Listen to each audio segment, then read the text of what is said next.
Imaginez-vous dans le ventre d'une baleine géante, dans l'obscurité totale, pendant 3 jours et 3 nuits.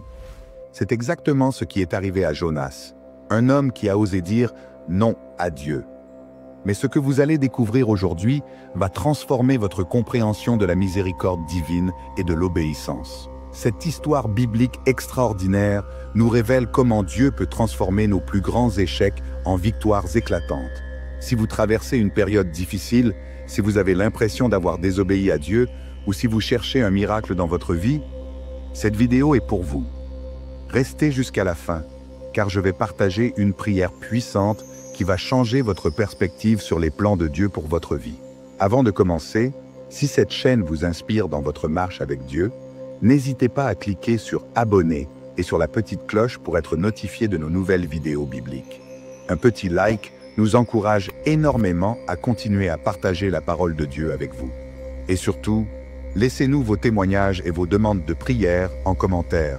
Nous prions pour chacun d'entre vous. Après 3 jours et 3 nuits dans les entrailles de ce monstre marin, quelque chose d'extraordinaire se produit. La Bible nous dit dans Jonas 2,10 « L'Éternel parla au poisson, et le poisson vomit Jonas sur la terre sèche. » Imaginez la scène. Jonas, transformé par cette expérience unique, se retrouve soudain projeté sur une plage. Ses vêtements sont imprégnés de l'odeur de la mer et des sucs gastriques du poisson. Mais regardez bien, ce n'est plus le même homme qui avait fui vers Tarsis. Dans le ventre du poisson, Jonas a prié comme jamais auparavant. Sa prière, rapportée dans Jonas chapitre 2, est l'une des plus belles prières de repentance de toute la Bible. Il a dit « Dans ma détresse, j'ai invoqué l'Éternel, et il m'a exaucé. Du sein du séjour des morts, j'ai crié, et tu as entendu ma voix. » Jonas a compris une vérité fondamentale. On ne peut pas fuir Dieu. Peu importe où nous allons, peu importe nos tentatives d'éviter sa volonté, Dieu nous poursuit avec son amour. Mais attention, il ne nous force jamais. Il attend notre retour, notre repentance sincère. Et voici que la parole de l'Éternel fut adressée à Jonas une seconde fois. Dieu lui dit « Lève-toi, va à Ninive, la grande ville, et proclame-lui la prédication que je te dis. » Cette fois-ci, Jonas n'hésite pas. Il se lève et va à Ninive. Mais comprenez bien l'ampleur de cette mission. Ninive était l'une des plus grandes villes du monde antique. La Bible nous dit qu'il fallait 3 jours pour la parcourir entièrement. C'était une métropole de plus de 600 000 habitants, la capitale de l'Empire assyrien, l'ennemi juré d'Israël. Jonas, un simple prophète hébreu, devait prêcher la repentance aux ennemis de son peuple. Humainement parlant, c'était mission impossible. Mais Jonas avait appris quelque chose dans le ventre du poisson. Avec Dieu, rien n'est impossible. Il commence à parcourir la ville en proclamant « Encore 40 jours, et Ninive sera détruite ». Son message était simple, direct, sans compromis. Pas de diplomatie, pas de discours fleuri. Juste la vérité de Dieu. Et voici ce qui est extraordinaire. Dès le premier jour de prédication, quelque chose d'incroyable commence à se produire. Les habitants de Ninive commencent à écouter. Ils ne rejettent pas ce message. Ils ne se moquent pas de cet étranger. Au contraire, ils sont touchés au cœur. Mais bien aimés, ce qui se passe ensuite est l'un des plus grands réveils spirituels de l'histoire humaine. Écoutez attentivement Jonas 3,5. Les gens de Ninive crurent à Dieu, ils publièrent un jeûne et se revêtirent de sacs, depuis les plus grands jusqu'aux plus petits. Toute la ville se repent. Du roi jusqu'au plus humble serviteur, tous reconnaissent leurs péchés devant Dieu.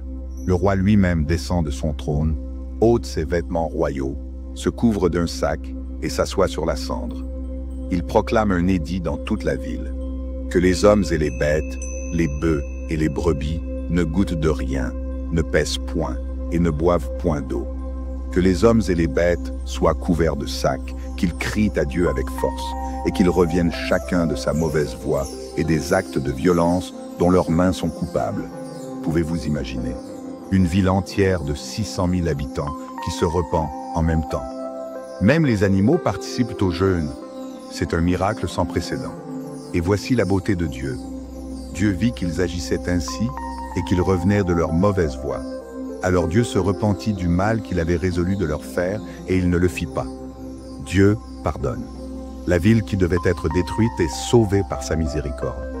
600 000 âmes sont arrachées à la destruction grâce à l'obéissance d'un homme qui avait d'abord fui. La première leçon puissante de cette histoire, c'est que Dieu peut encore utiliser notre vie, même après nos échecs.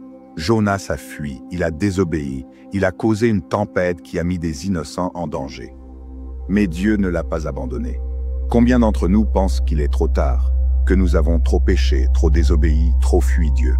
L'histoire de Jonas nous dit, il n'est jamais trop tard pour revenir à Dieu et accomplir sa volonté. Si vous m'écoutez aujourd'hui et que vous avez l'impression d'avoir raté votre appel, d'avoir gâché vos chances avec Dieu, rappelez-vous Jonas. Dieu lui a donné une seconde chance et il vous la donnera aussi. Jonas ne voulait pas que Ninive soit sauvée. Pour lui, ces païens méritaient de la destruction. Mais Dieu nous enseigne que sa miséricorde s'étend à tous les peuples, à toutes les nations. Combien de fois nos préjugés, nos jugements, nos « il ne mérite pas le pardon » limitent notre compréhension de l'amour de Dieu. Dieu aime celui que vous n'aimez pas. Dieu veut sauver celui que vous pensez perdu à jamais. La repentance de Ninive nous montre que personne n'est trop loin de la grâce de Dieu. Le criminel, le corrompu, l'ennemi, tous peuvent se repentir et recevoir le pardon divin. Jonas n'était pas un grand orateur. Son message était simple. Encore 40 jours et Ninive sera détruite. Pas de PowerPoint, pas de musique, pas d'effets spéciaux. Juste la parole de Dieu proclamée avec autorité. Et cette parole simple a transformé une ville entière. Cela nous enseigne que ce n'est pas notre éloquence qui touche les cœurs, c'est la puissance de la parole de Dieu portée par le Saint-Esprit. Quand nous parlons de Jésus à nos proches, ne nous décourageons pas si nous ne trouvons pas les mots parfaits. Dieu peut utiliser notre simple témoignage pour transformer des vies. La repentance de Ninive n'était pas que des mots. Ils ont jeûné, ils se sont couverts de sacs, ils ont abandonné leur mauvaise voie. Leur repentance était visible, concrète, authentique.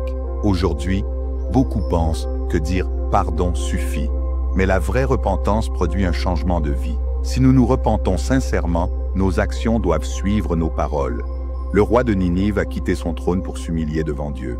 Qu'êtes-vous prêt à abandonner pour vous repentir sincèrement? Votre orgueil, vos mauvaises habitudes, votre rébellion? Mes bien-aimés, prenons un moment pour méditer profondément sur cette vérité extraordinaire. Fermez les yeux et imaginez-vous dans la situation de Jonas. Vous avez fui Dieu, vous vous êtes retrouvé dans les ténèbres les plus profondes, et pourtant, Dieu vous donne une seconde chance. Maintenant, imaginez-vous dans la situation des Ninivites. Vous vivez dans le péché, loin de Dieu, et soudain quelqu'un vous annonce que Dieu vous aime assez pour vous avertir, pour vous donner une chance de vous repentir. Cette histoire nous révèle le cœur de Dieu. Il poursuit ceux qui le fuient, il pardonne ceux qui se repentent, il sauve ceux qui étaient perdus. Peut-être qu'aujourd'hui, le Saint-Esprit vous parle à travers cette histoire. Peut-être que Dieu vous appelle à quelque chose et vous fuyez comme Jonas. Ou peut-être que vous êtes comme les Ninivites, loin de Dieu, mais il vous offre sa grâce. Écoutez bien. Le même Dieu qui a donné une seconde chance à Jonas, le même Dieu qui a pardonné à 600 000 Ninivites, ce même Dieu vous tend les bras aujourd'hui. Il n'y a pas de péché trop grand pour sa grâce, pas de fuite trop lointaine pour son amour, pas de cœur trop dur pour sa miséricorde. Seigneur Jésus, nous venons devant ton trône de grâce avec des cœurs reconnaissants pour cette parole puissante. Comme Jonas, nous avons parfois fui tes plans pour notre vie. Comme les Ninivites, nous avons vécu dans le péché et la rébellion. Mais aujourd'hui, nous nous repentions sincèrement. Père Céleste, donne-nous le courage de Jonas pour obéir à tes appels, même quand ils nous sortent de notre zone de confort. Donne-nous l'humilité des Ninivites pour reconnaître nos péchés et nous repentir authentiquement. Pour ceux qui m'écoutent et qui fuient ton appel, Seigneur, touche leur cœur aujourd'hui. Montre-leur que tu leur donnes une seconde chance, une troisième chance, autant de chances qu'il faut. Pour ceux qui vivent loin de toi, Père, que cette histoire soit leur réveil spirituel. Qu'ils comprennent que ta miséricorde est plus grande que leurs péchés. Nous proclamons ta grandeur, Seigneur. Tu es le Dieu des secondes chances, le Dieu qui pardonne, le Dieu qui sauve. Que chaque personne qui regarde cette vidéo expérimente ta grâce transformatrice, comme Jonas et les Ninivites l'ont expérimenté. Au nom puissant de Jésus-Christ, notre Sauveur et Seigneur, nous prions. Amen, exclamation marque. Si cette vidéo vous a touché, partagez-la avec quelqu'un qui a besoin d'entendre ce message d'espoir. Abonnez-vous pour plus d'histoires bibliques inspirantes et surtout, Laissez-nous en commentaire comment Dieu vous parle à travers l'histoire de Jonas. Que Dieu vous bénisse richement. À bientôt pour une nouvelle aventure dans la parole de Dieu.